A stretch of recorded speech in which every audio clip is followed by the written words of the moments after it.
sobre la significación histórica del pez. Junto a los Pisciuli Christianonum, también desempeña un papel casi mayor aún, como es sabido, la alegoría del pastor y las ovejas. El Hermes Crióforo, portador de un carnero, el dios protector de los pastores, fue el prototipo del buen pastor. También Orfeo, como buen pastor, sirvió de modelo. Esta idea del pastor motivó la aparición de la figura mistérica que lleva ese nombre en el pastor de Hermes, siglo II, y lo mismo que el enorme pez de la inscripción de Aversio. También la figura del pastor está en conexión verosímil con la de Atis, próxima en el tiempo y en el espacio. Reitenstein llega a conjeturar que el pastor de Hermes depende del Poimandrés, de origen puramente pagano. La simbólica del pastor, el carnero y el cordero coincide con el fin de León de Aries. En el siglo I después de Cristo, ambos eones, por así decirlo, se superponen y dos de las más importantes divinidades mistéricas, Atis y Cristo, están igualmente caracterizadas por los símbolos del pastor, el carnero y el pez. El simbolismo del pastor ha sido ya estudiado tan a fondo por Reitzenstein que no estoy de ningún modo en condiciones de añadir nada esclarecedor a su respecto. Algo diferente es la situación en lo que se refiere al símbolo del pez. Aquí no solo las fuentes manan con mayor abundancia, sino además la naturaleza de ese símbolo y en particular su duplicidad permiten plantear determinadas cuestiones psicológicas que quisiera considerar más de cerca en lo que sigue.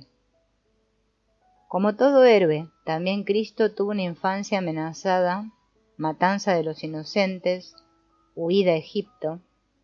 La respectiva interpretación astrológica se encuentra en Apocalipsis 12, una mujer vestida del sol y la luna bajo sus pies, y sobre su cabeza una corona de 2 estrellas. Está en dolores de parto y la persigue un dragón. Da a luz un varón, un pastor, destinado a regir todas las gentes con vara de hierro, el cual es arrebatado y llevado a Dios.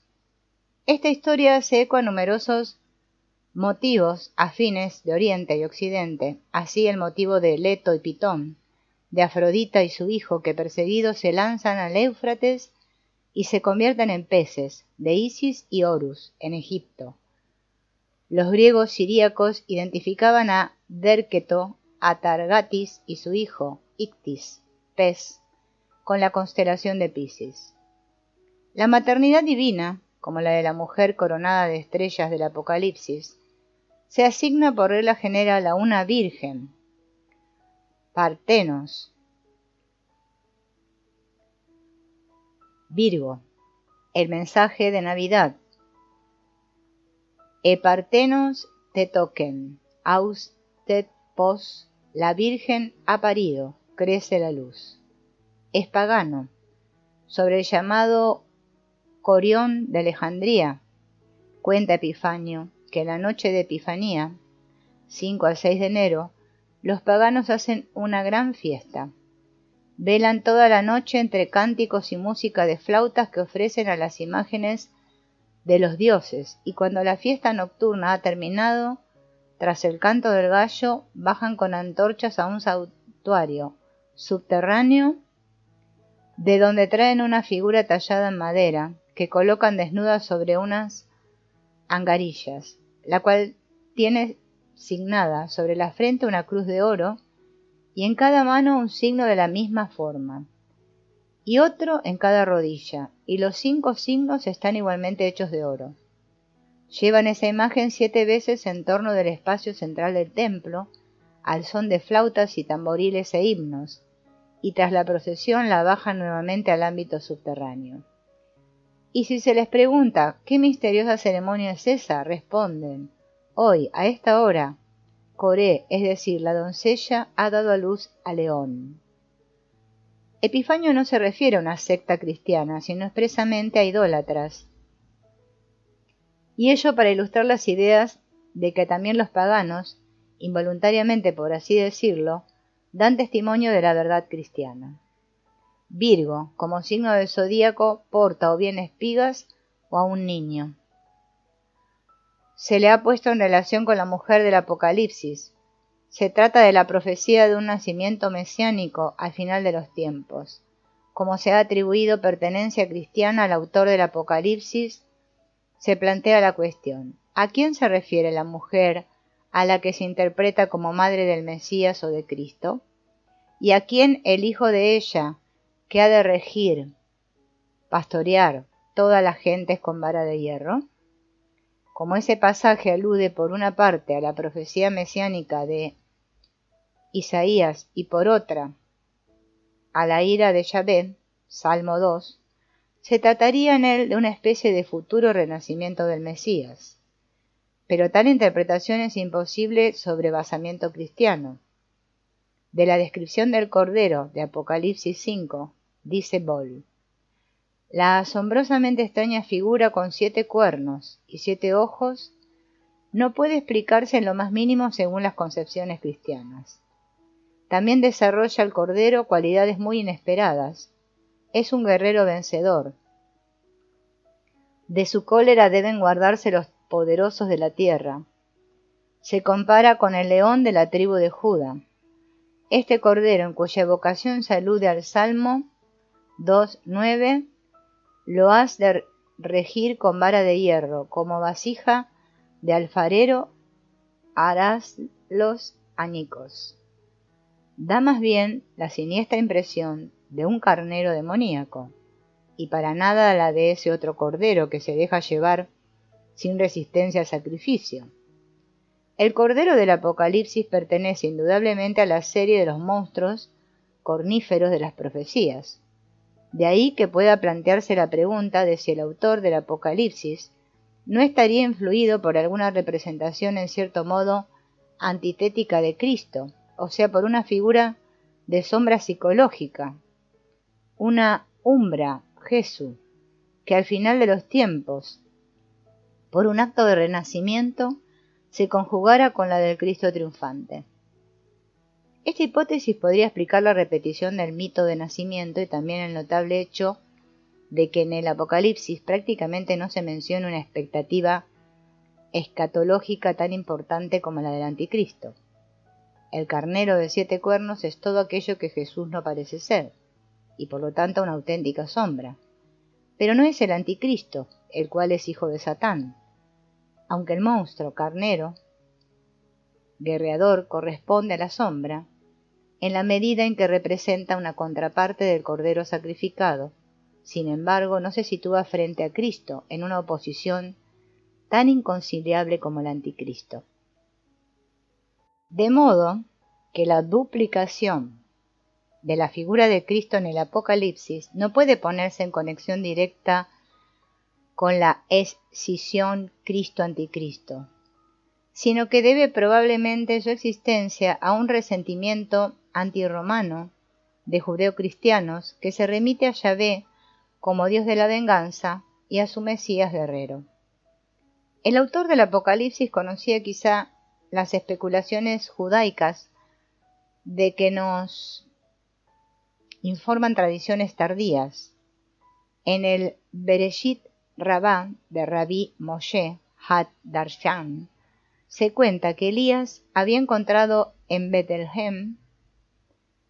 Belén, una joven sentada a la puerta con un recién nacido cubierto de sangre tendido en el suelo junto a ella. La joven le explicó que era su hijo, nacido en mala hora, en el momento en que el templo era destruido. Elías le exhortó a cuidar al niño. Cuando volvió 5 años más tarde, preguntó por él, y la mujer le dijo: no anda, no ve, no habla, no oye. Está ahí tendido como una piedra. De pronto un viento se levantó de los 4 confines de la tierra, se llevó al niño y lo precipitó en el mar. Elías se lamentó entonces de que la salvación de Israel había quedado en nada, pero una voz le dijo: no es así. Él permanecerá 400 años en el gran mar y 80 años en el humo que sube de los hijos de Corá, y 80 años bajo las puertas de Roma, y el resto del tiempo rondará por todas las grandes ciudades hasta que llegue el fin de los días.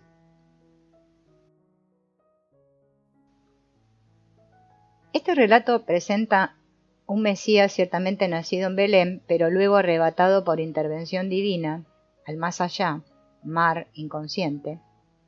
Su infancia está desde el comienzo tan amenazada que apenas es capaz de vida, y la leyenda declara sintomáticamente una extraordinaria debilidad y situación amenazada del elemento mesiánico en el judaísmo, y explica también la dilación de su venida.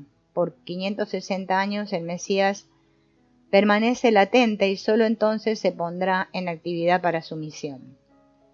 Ese lapso no es tan diferente del de 530 años de la profecía talmúdica antes mencionada, como para que no pueda ponerse en relación con ella si es que cabe referir a Cristo esta leyenda.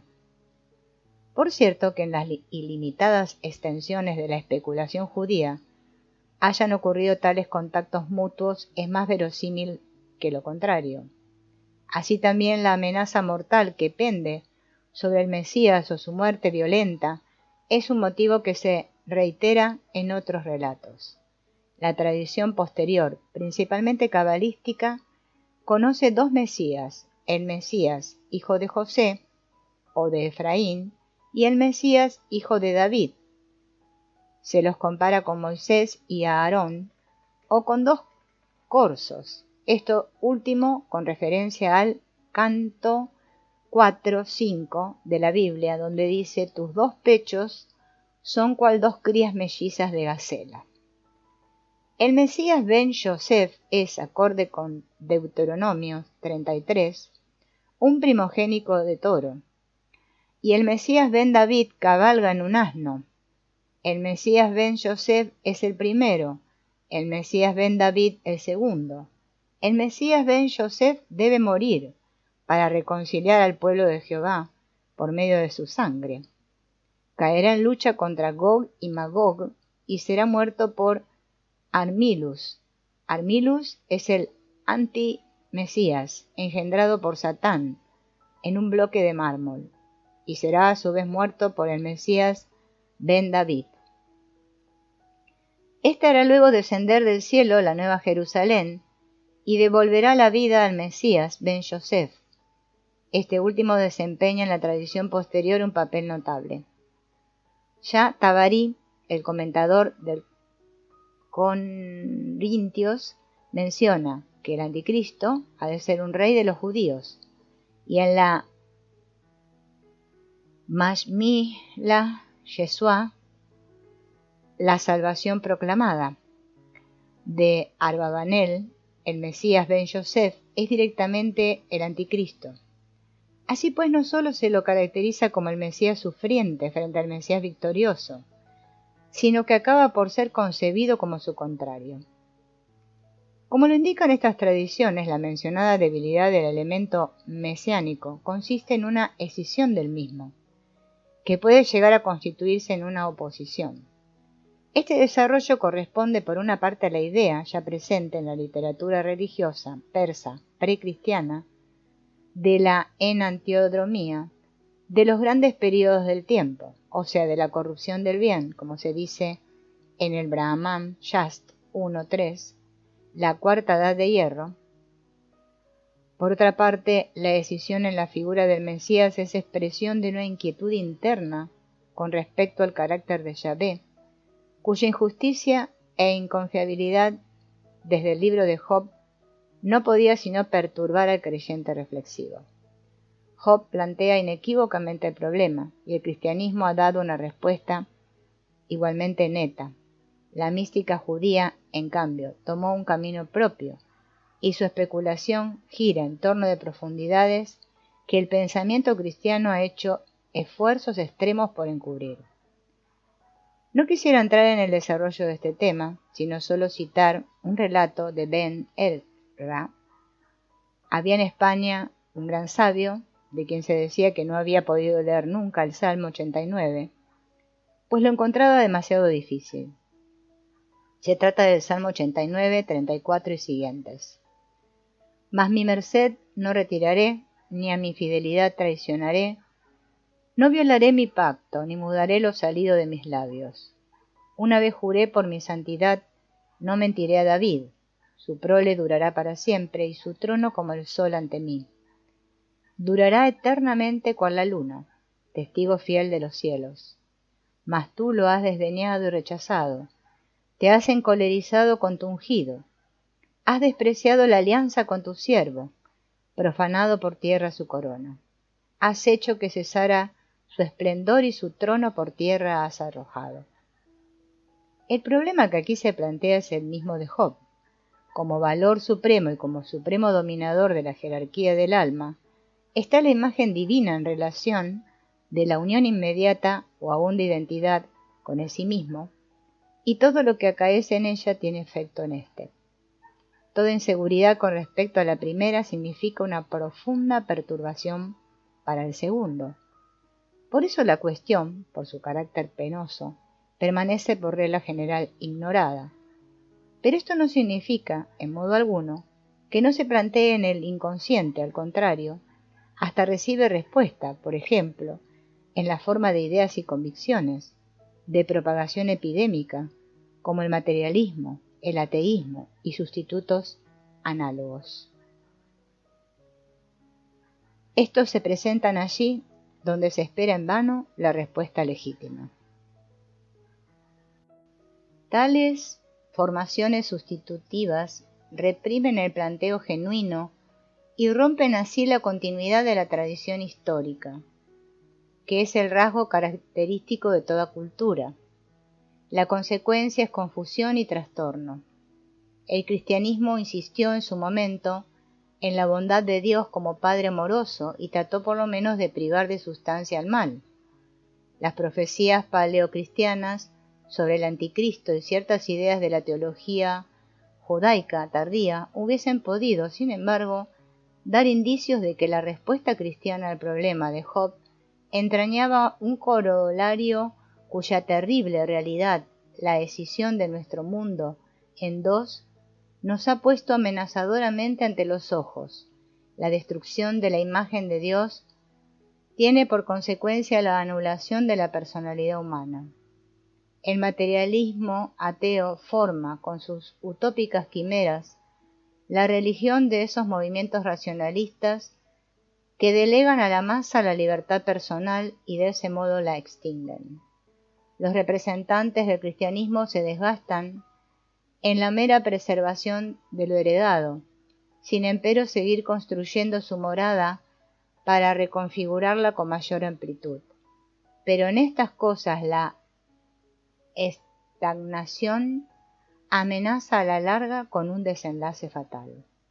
Como ya lo estableció con verosimilitud Bowser, la doble figura del Cristo apocalíptico depende de especulaciones judeo-gnósticas cuyo eco encontramos en las tradiciones antes mencionadas.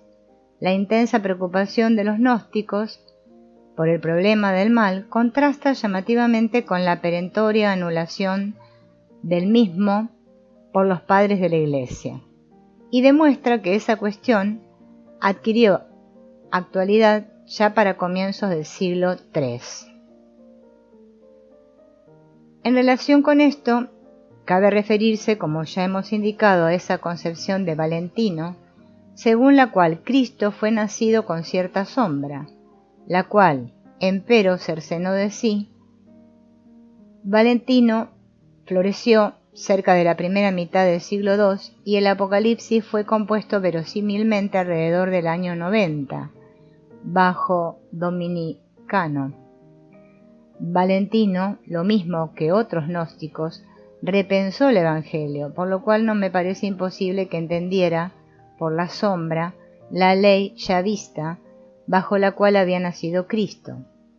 El Apocalipsis y otros pasajes del Nuevo Testamento podrían haberle llevado muy fácilmente a esa idea.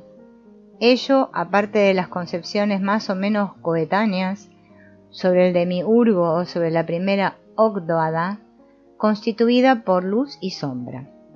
No es seguro si la duda de Orígenes acerca del destino último del diablo sea original suya. En todo caso, ella muestra que la posibilidad de la reunión del diablo con Dios había sido ya tempranamente objeto de discusión, y no podía menos de serlo si la filosofía cristiana no quería desembocar en un dualismo, pues no cabe olvidar que la doctrina de la privatio boni no excluye en modo alguno la eternidad del infierno y de la condenación. Otra expresión de dualismo es la doctrina de Dios hecho hombre, como lo muestra la disputa entre monofisistas y diofisistas en la Iglesia antigua.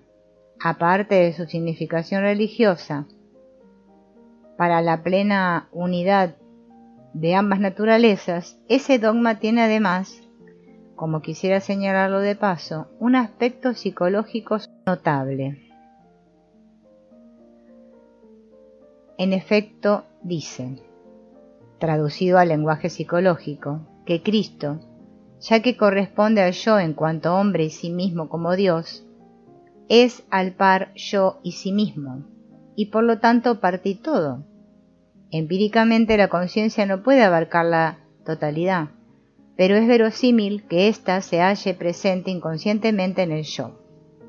Esto correspondería al estado de máxima perfección o completez posible.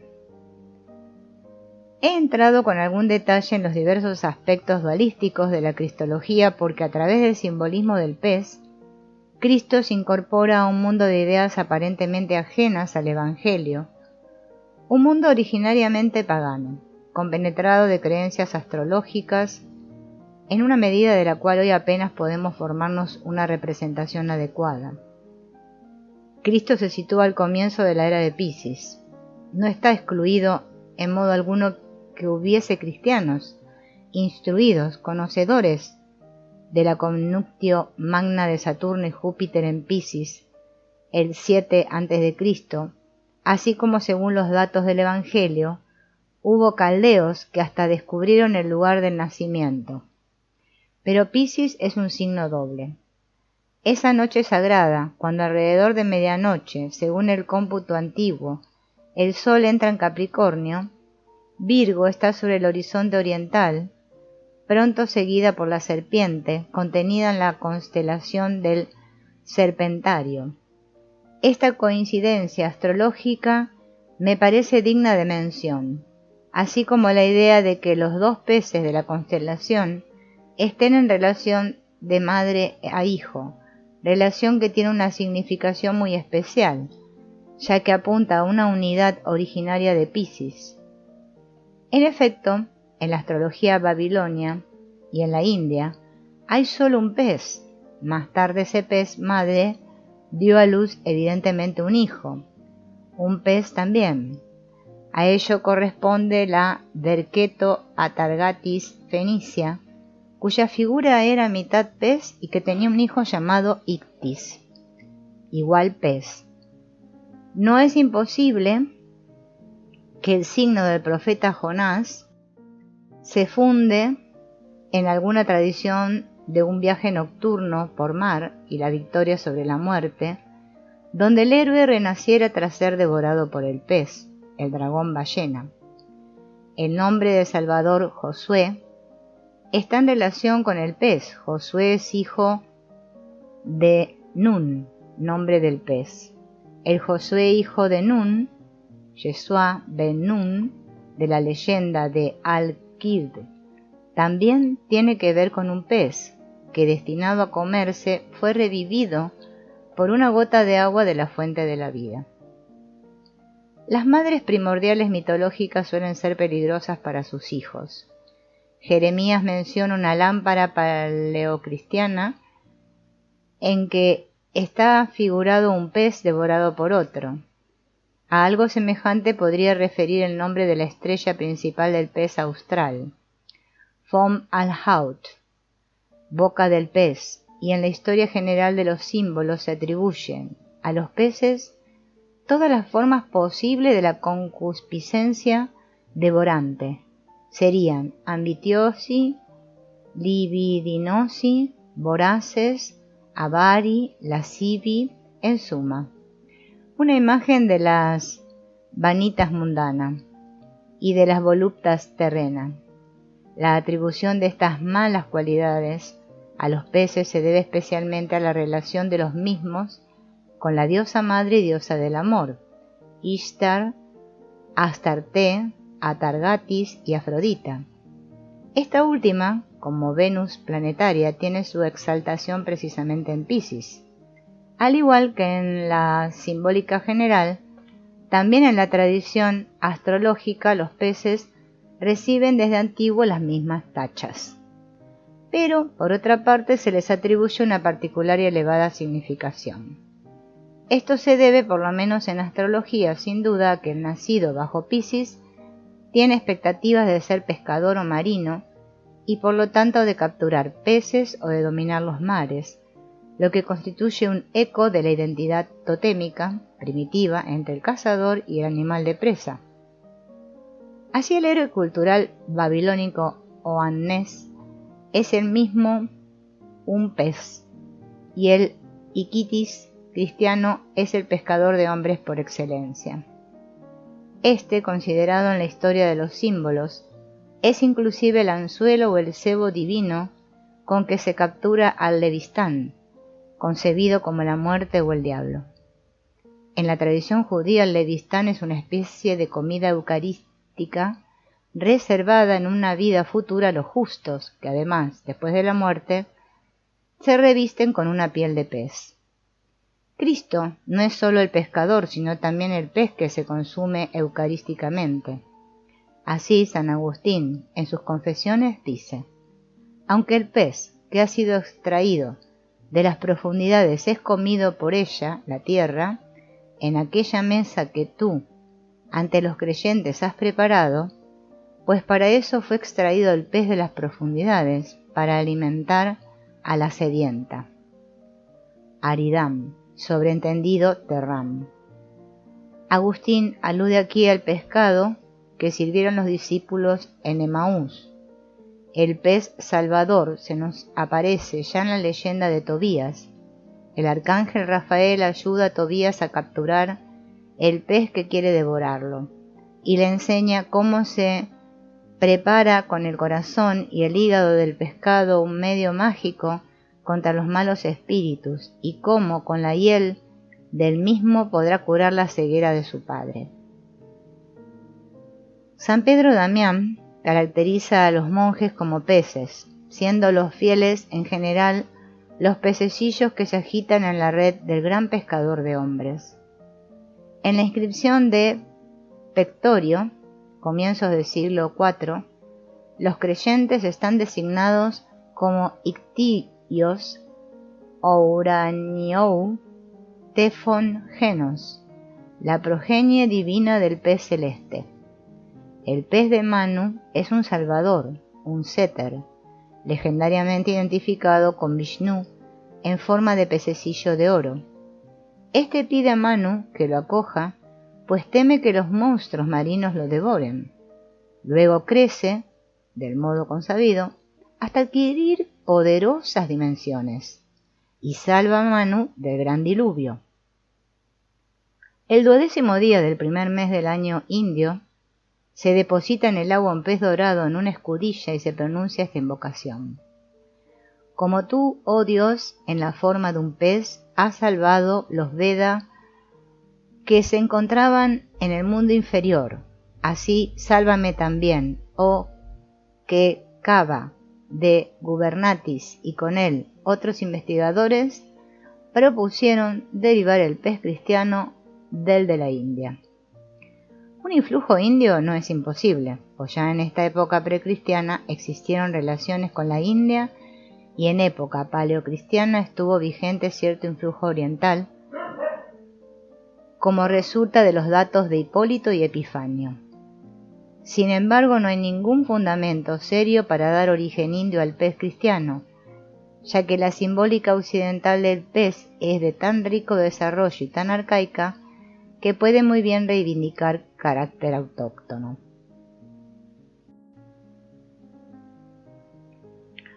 En cuanto a los componentes del signo Piscis representan madre e hijo, se da también ahí la tragedia mítica de la temprana muerte y resurrección del segundo. Como 12º signo zodiacal, Piscis significa el final del año astrológico y por lo tanto un recomienzo. Esto coincide con el carácter definitivo que el cristianismo declara como propio y en su espera escatológica inmediata del fin del mundo y del venidero reino de Dios. Las propiedades astrológicas de Piscis incluyen, pues, rasgos esenciales del mito cristiano, a saber, en primer lugar, la cruz, segundo, la antítesis moral y la escisión consiguiente de Cristo y Anticristo. Tercero, el hijo de una virgen. Cuarto, la clásica tragedia madre-hijo. Quinto, los peligros en torno al nacimiento. Sexto, el motivo del Salvador. Por lo tanto, no es descaminado referir la designación de Cristo como pez al comienzo coetáneo del nuevo eón de Piscis.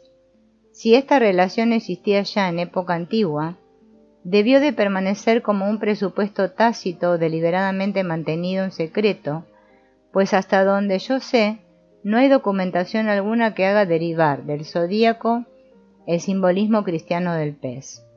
Tampoco el material astrológico hasta el siglo II, incluido, presenta en modo alguno las cosas en tal forma que, por ejemplo, la oposición Cristo-Anticristo pudiera derivarse causalmente del rasgo antitético de Piscis, pues como lo muestra el material aducido, este rasgo no se destacaba entonces en modo alguno como esencial.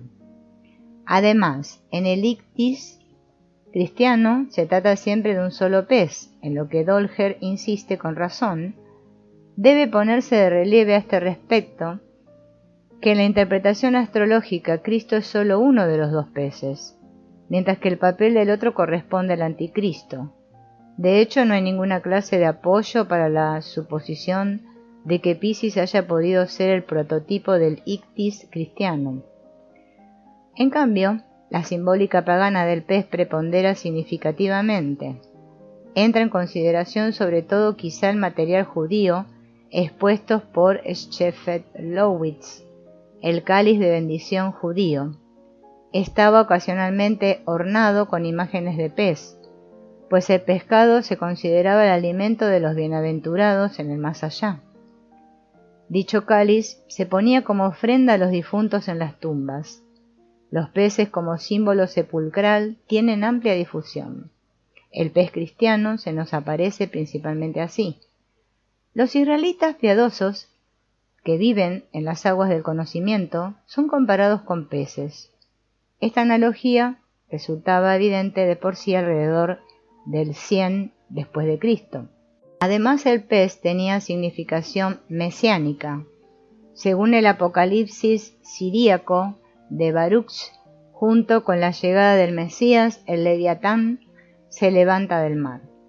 Es sin duda el enorme pez de la inscripción de Aversión y corresponde al pez de la fuente, la cual representa, en un diálogo religioso de la corte sasaní, a la era Babilonia, mientras que en dominio cristiano representa a María, designada como fuente.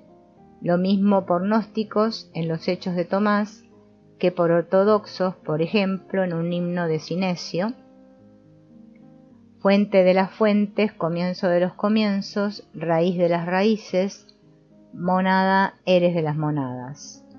Pero de la fuente de Hera se dice que contiene un solo pez, el cual, cogido por el anzuelo de la divinidad, con su carne alimenta al mundo entero. En un vaso beocio está pintada la madre de los animales, con un pez entre las piernas o en el cuerpo, lo cual indica verosímilmente que es su hijo.